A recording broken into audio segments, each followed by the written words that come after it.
வணக்கம். தமிழ் ஃபுட் கார்னர்ல இன்னைக்கு முட்டைக்கோஸ் சாதம் பண்ண போறோம். இது ஒரு ஹெல்த்தியான சாதம், அதே சமயம் டேஸ்ட் ரொம்ப சூப்பரா இருக்கும். நம்ம ரொம்ப வேகமாவும் செஞ்சிடலாம். இப்ப எப்படி பண்றதுன்னு பார்க்கலாம். இது வரைக்கும் தமிழ் ஃபுட் கார்னர் சேனலை சப்ஸ்கிரைப் பண்ணாதவங்க சப்ஸ்கிரைப் பண்ணிக்கங்க. 1.25 கப் அரிசியை நல்லா உதிரா வடிச்சு ஆற வச்சு எடுத்து வச்சிருக்கேன். 1/4 கிலோ முட்டைக்கோஸை மீடியம் திக்னஸ்க்கு கட் பண்ணி வச்சிருக்கேன். இந்த பேன்ல 3 டேபிள் ஸ்பூன் எண்ணெய் சூடாயிடுச்சு. இதுல 1 டீஸ்பூன் சீரகம் பொரிஞ்சதும் 3 பச்சை மிளகாவை கீறி சேர்த்துக்கங்க.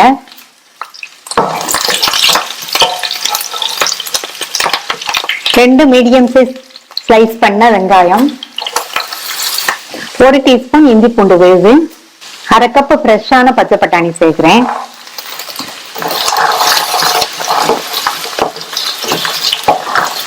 ஃப்ரோசன் பட்டாணினா நீங்க முட்டைக்கோஸ் சேர்க்கும் போது சேர்த்தா போதும். நான் ஃப்ரெஷ்ஷான பச்சை பட்டாணி சேர்க்கறதுனால வெங்காயம் சேர்க்கும் போதே சேர்த்திருக்கேன். நல்லா மிக்ஸ் பண்ணி விட்டுட்டு மூடி வச்சிருங்க.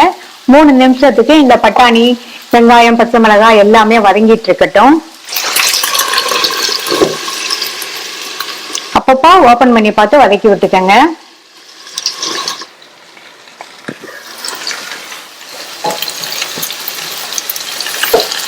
நம்ம சேர்த்த பட்டாணி எல்லாம் ஓரளவு வெந்திருக்கு. அடுத்து இதுல ஒரு சின்ன கேப்சிகத்தை நீலவாக்குல கட் பண்ணி வச்சிருக்கேன். இது கூட 2 மீடியம் சைஸ் தக்காளியை இந்த மாதிரி சின்ன சின்னதா கட் பண்ணி சேர்த்துக்கங்க. கட் பண்ணி வச்ச முட்டைக்கோஸ், சாதத்துல உப்பு சேர்த்து வடிச்சிருக்கேன். இப்ப இந்த வெஜிடபிள்ஸ்க்கும் நம்ம சேர்க்க போற மசாலாக்கும் சேர்த்து இப்பவே உப்பு சேர்த்துக்கலாம். நல்லா மிக்ஸ் பண்ணி விட்டுருங்க.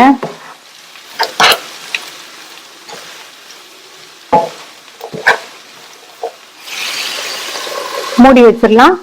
3ல இருந்து 4 நிமிஷத்துக்கு எல்லாமே வேகட்டும். நமக்கு முட்டைக்கோஸ், கேப்சிகம் இதெல்லாம் கிரன்ச்சியா இருந்தாதான் நல்லா இருக்கும். 3ல இருந்து 4 நிமிஷம் வெந்தா சரியா இருக்கும்.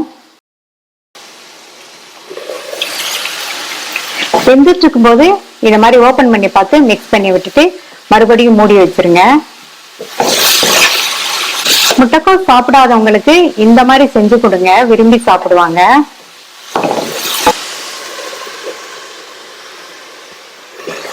இப்போ 3 நிமிஷம் ஆயிடுச்சு.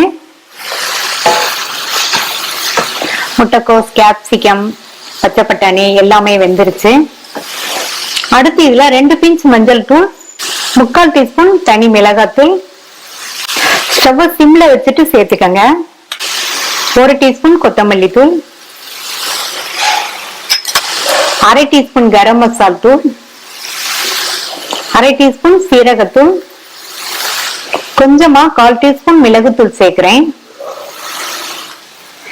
எல்லா தூளும் சேர்த்ததுக்கு அப்புறமா நல்லா கலந்து விட்டுருங்க. இதனுடைய பச்சை வாசனை போக ஒரு 2 நிமிஷத்துக்கு மட்டும் வதங்கட்டும். 2 நிமிஷத்துக்கு அப்புறமா நம்ம உதிரா வடிச்ச சாதத்தை இதுல சேர்க்கிறேன்.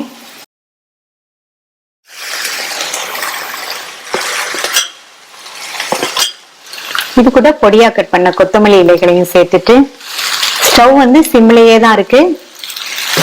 நல்லா மிக்ஸ் பண்ணி விடுங்க. சாதம் சூடு ஏறுற வரைக்கும் மெதுவா இந்த மாதிரி கலந்து கொடுங்க.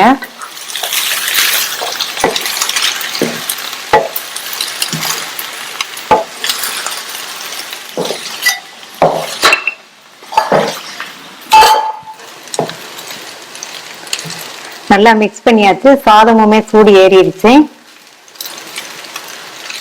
ஹெல்தியான டேஸ்டான முட்டைக்கோஸ் சாதம் ரெடி ஆயிடுச்சு. ட்ரை பண்ணி பார்த்துட்டு உங்க கமெண்ட்ஸை சொல்லுங்க. தேங்க்யூ.